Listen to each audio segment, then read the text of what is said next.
ఉద్యోగుల వయోపరిమిత నిర్ణయం ఉపసంహరించుకోవాలని బీసీ సంక్షేమ సంఘం జాతీయ అధ్యక్షులు ఆర్ కృష్ణయ్య డిమాండ్ చేశారు. హైదరాబాద్ బషీర్బాగ్ లో బీసీ సంక్షేమ సంఘం జాతీయ అధ్యక్షులు గుజ్జ కృష్ణ, నిరుద్యోగ జేఏసీ రాష్ట్ర అధ్యక్షులు లీలా వెంకటేష్లతో కలిసి ఆయన సమావేశం ఏర్పాటు చేశారు. 1,93,000 ఉద్యోగాలు వివిధ శాఖల్లో ఖాళీగా ఉంటే అసెంబ్లీలో రాష్ట్ర ప్రభుత్వం 50,000 ఉద్యోగాలు మాత్రమే భర్తీ చేస్తామని ప్రకటించడం సమంజసం కాదని అన్నారు. ఉద్యోగ నోటిఫికేషన్లను వెంటనే విడుదల చేయాలని డిమాండ్ చేశారు. ఉద్యోగాల భర్తీకి కేసీఆర్ అనుకూలంగా ఉన్నా అధికారులు ఖాళీలు తక్కువగా ఉన్నాయని తప్పుడు లెక్కలు చూపడం దారుణమన్నారు. ఉద్యోగాల భర్తీ చేయకపోతే పెద్ద ఎత్తున ఆందోళనకు దిగుతామని హెచ్చరించారు. చీఫ్ సెక్రటరీ ఆదేశాలు జారీ చేశారు.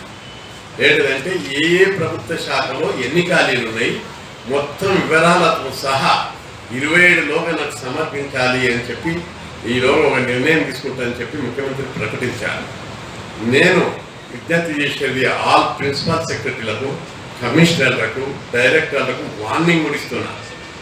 మీరు మీ ప్రభుత్వ శాఖల్లో గ్రూప్ 1 ఎన్ని ఖాళీలు ఉన్నాయి, గ్రూప్ 2 ఎన్ని ఖాళీలు ఉన్నాయి, గ్రూప్ 3 ఎన్ని ఉన్నాయి, గ్రూప్ 4 క్లారికల్ పోస్ట్ ఎన్ని ఖాళీలు ఉన్నాయి, ఇంజనీర్లు ఎన్ని, లెక్చరర్లు ఎన్ని, టీచర్లు ఎన్ని, మొత్తం డైరెక్ట్ రిక్రూట్మెంట్ కోటా కింద వచ్చే పోస్టులు ఎన్ని, మొత్తం వివరాలతో సహా అన్ని ప్రభుత్వ శాఖలు కరెక్ట్గా లెక్కలతో సహా ఇవ్వాలి. లేకపోతే ఒక్కొక్క ఆఫీసు ముంగట ధర్నా చేసి దిగ్బంధం చేస్తామని చెప్పి హెచ్చరిస్తున్నాం. గతం లోపల ప్రభుత్వ డైరెక్ట్ రిక్రూట్మెంట్ కోటా, నిరుద్యోగులకు రావాల్సిన కోటా లెక్కించడం లోపల పొరపాట్లు చేస్తే అప్పుడు కూడా మేము పెద్ద ఎత్తున ఉద్యమాలు చేసినాము.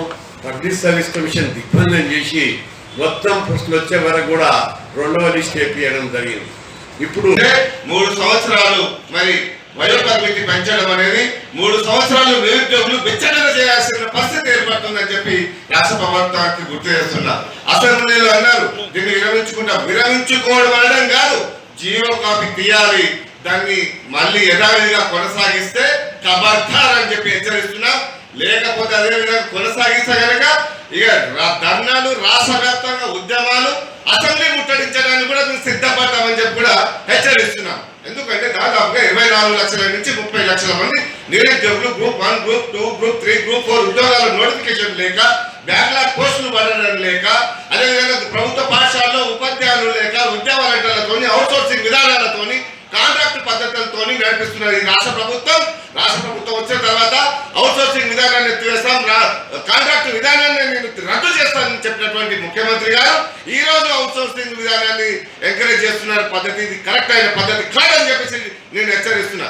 ఇలా ప్రభుత్వ టీచర్లు, లెక్చరర్లు, అదేవిధంగా డిగ్రీ లెక్చరర్లు ఒక్క స్కూళ్ళలో, ఒక్క కాలేజీలలో కూడా గవర్నమెంట్ టీచర్లు, లెక్చరర్లు లేక నిర్వీర్యమైపోతున్నాయి. ఒక గెస్ట్ టీచర్ల లాగా, ఒక కాంట్రాక్ట్ పద్ధతిలో తీసుకొని వాళ్ళని సంవత్సరానికి అగ్నిగుండెలాగా తయారవుతుంది.